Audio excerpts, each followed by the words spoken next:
Hello everyone, welcome back to my weekly videos number 2. Whoop. Let's talk about this week. So this week we did a second set of read-throughs and another chat with Harry, which is always fun. And I'll sort of dive deeper into the sort of what we did and why things are important about doing read-throughs, which is our question. So yeah, we did a read-through, we played a few games as well, and then we did another sort of hour-long chat about what we thought about the play, if we learned anything new, stuff like that.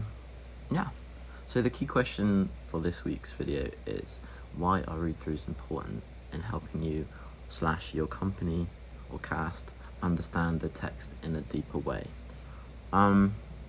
So I think read-throughs are always important, especially if you're doing a second one, because it helps you give insight into characters in the context of the play. So I learnt more about the sort of use of colour in the play, which I didn't know before. There's a lot of colour usage, whether it be the colour of a building or a flower or the clothes that they're wearing. They're very certain on what goes where and why, as well as insight into characters where you learn more and you sort of tend to find that you maybe gravitated more towards one in a likeable sense. So in the first one, my first read through, I was really like super keen on Leonardo. I thought like he was just like, he wasn't happy in his marriage and he only had one true love. But then in the sort of second read through, I sort of realised that he isn't the most amazing of people, and him and his girlfriend, who ends up being him and the bride, they didn't have a sort of very successful relationship. And then he found someone who worked, but he always had that sort of like little bit of love, and he ends up cheating and running away, which isn't always the best thing to do. Yeah.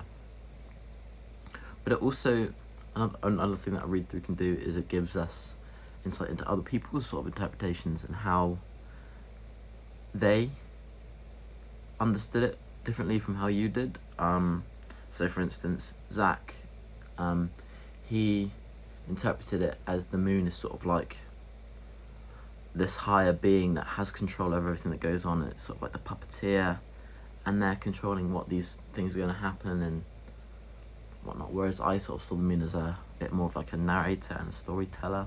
Like they're just there to oversee everything. They're not there to be like, oh, I'm controlling this, that, and the other. So it was interesting to find out the sort of difference between each of us and what we thought.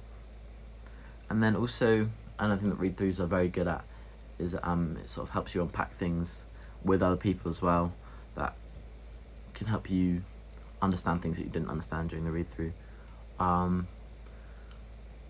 There was a bit where people didn't understand the ending, and that they thought that only one of them had died, instead of both the male leads had passed on.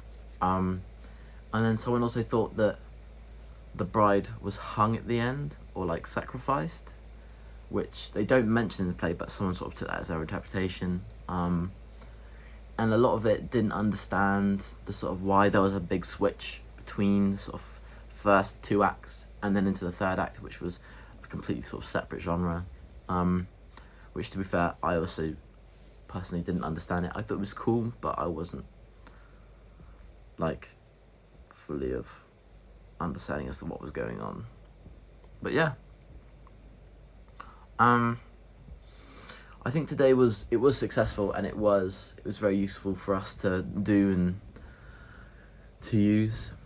I think a challenge was going through it again, because it is very difficult to read through it for a third time and seeing if you could find anything different, or because you tend to find that the more you read through it, the more boring, I guess, it becomes. But yeah, I think that was definitely a big challenge for a lot of us. And that we sort of felt that we needed consistent like pausing breaks to just like take 5 minutes and just sort of recover and then go back into it. I think that went well today is that I think we all discovered a lot more about the play and what it means, and also our director's interpretation of it and how he wants to put it on, which is cool. And yeah, it was just learning different things and what worked and what didn't. And yeah, it was good fun. Is there anything else I can talk about? Let me have a look at my notes. What decisions am I making to develop my work? I'm definitely taking into account how other people have performed it. So I've looked into some performances online, just to see how other people perform, because I like to sort of have a look at how other people perform certain characters. So I looked specifically into Leonardo and the bridegroom, because they were the ones I want to play the most. Oh, I forgot to say, we also did some auditions. Oh my gosh. Which was fun. So Harry God gave us some scenes, and then we worked in pairs, or some of them did threes, and then he gave us sort of roles that he thought would suit us, and then he could see how we would perform them. So I was given the bridegroom, which was exciting because hopefully that means I can get the role that I want. If not, then that's fine, and we move on. But it was good. And then yeah. Will you change your approach to next session? I think so. I think because next session we will find out our casting, hopefully. So then we'll have a clear sort of set on what I need to do to get where I want to be before the show, and sort of the more sort of key research into what this character is and who he's like, how he treats others and stuff like that. Yeah. I think it's very exciting, and I can't wait to get more into it, you know? Yeah. Thank you very much. And I'll see you next week.